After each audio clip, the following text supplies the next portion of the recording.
Hello everyone, my name is Cap and welcome back to CappTech. Being able to boot into safe mode is one of the most tried and true ways to do troubleshooting for Windows desktop computers, whether it be for hardware issues, device driver issues, the operating system not loading properly, or maybe you have an infection on your computer. But after many years in the computer industry, I've found that a lot of people still don't know how to get into safe mode, so I thought I would try and show you several different ways to get into it. The first method I'm going to show you is the classic way to do it that has worked with Windows all the way back since Windows became a thing. It's the way that most of us learned how to get into safe mode. It does work all the way up to Windows 10 and every version prior to, but with Windows 8 and Windows 10, it works a little bit less frequently, and I'll show you some better ways to do it in those. But for Windows 7 and prior, this is the best way to do it.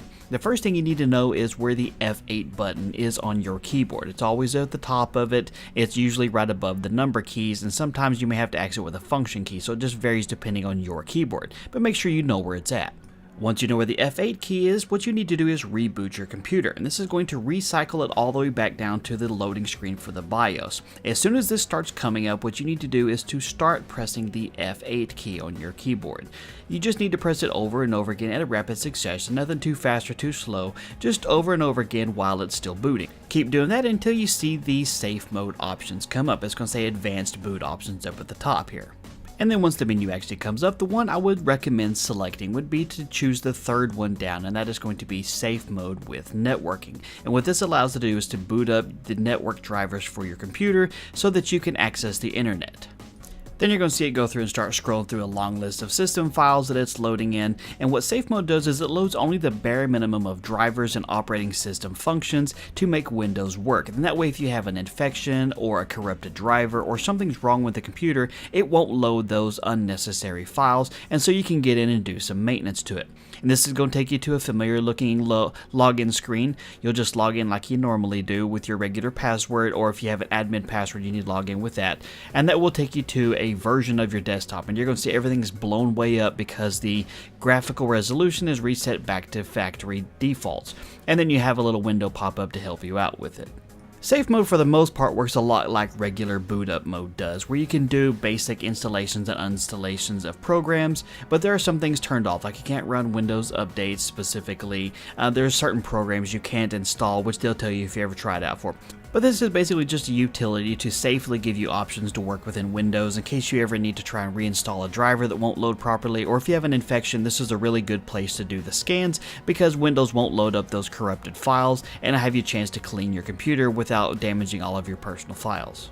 So that's how it's done in Windows 7 and prior. With Windows 8, 8.1, and Windows 10, it works a little bit differently. Sometimes you can get the F8 function to work, but Windows 8 changed up the way the booting process and the BIOS loading portion of your operating system is, and so it loads faster than it can have a chance to do the interrupt when you're pressing F8, and so oftentimes it won't work. You'll just spam the button and it'll never load the safe mode menu. So I'll show you some better ways to do it within Windows 8 and Windows 10. The easiest way I know to go about booting into safe mode is to just click on the start menu down at the bottom and start typing the word system config, and you're going to see system configuration as an option at the top. Click it and it's going to take you to the system configuration utility. Click on the second tab where it says boot, and then on the bottom left you're going to see an option you can choose to check safe boot, and it's going to give you a couple different options below that. And what those different options are is you got the minimal, or you can choose to do an advanced with it gives you a different shell, or you can choose the one that says network, and that's going to be the one that's boot with network options there, so you have internet access. You choose the one you want to, you click OK, and it's going to tell you have to restart to be able to access the safe mode. Now, a quick point of warning here is that it will continue to reboot in safe mode every single time as long as this is an option. So while you are in safe mode again, what you'll have to do is just repeat the process, except go in and uncheck where it says safe boot, and then the next time you reboot, it'll load up Windows properly. The other method's not as easy but still works out, and that's what you need to do is click on the start menu and click on where the power button is there, and that's going to bring up the different options. Now hold down the shift key on your keyboard, and when you click restart, what it'll do is it'll reboot the computer and it'll put it into advanced mode. And what this is going to do is going to reboot Windows into troubleshooting mode. And this allows you to go through a couple different menus and force it to reboot into safe mode. So the first thing you'll click is where it says troubleshoot in the middle. And then on the next window where it brings up the troubleshoot options there, click on the very bottom one where it says advanced options.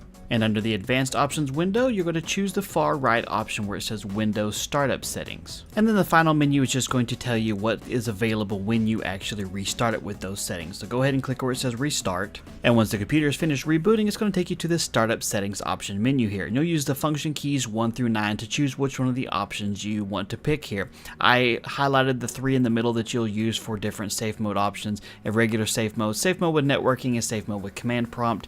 Safe mode with networking is one that'll load up the network driver so you can access the internet. That's the most frequently used one in case you need to download some software or run some updates or things of that nature.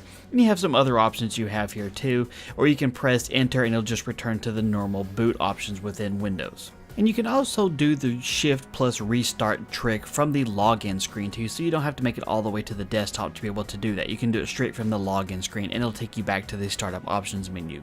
And that's roughly about it for the basics of how to get into safe mode. Of course, there's a lot more advanced things you can do once you're in there, but this is basically just how to get into it. And hopefully it helped you out and teach you a little bit how to get into the safe mode options within Windows should you ever encounter a problem.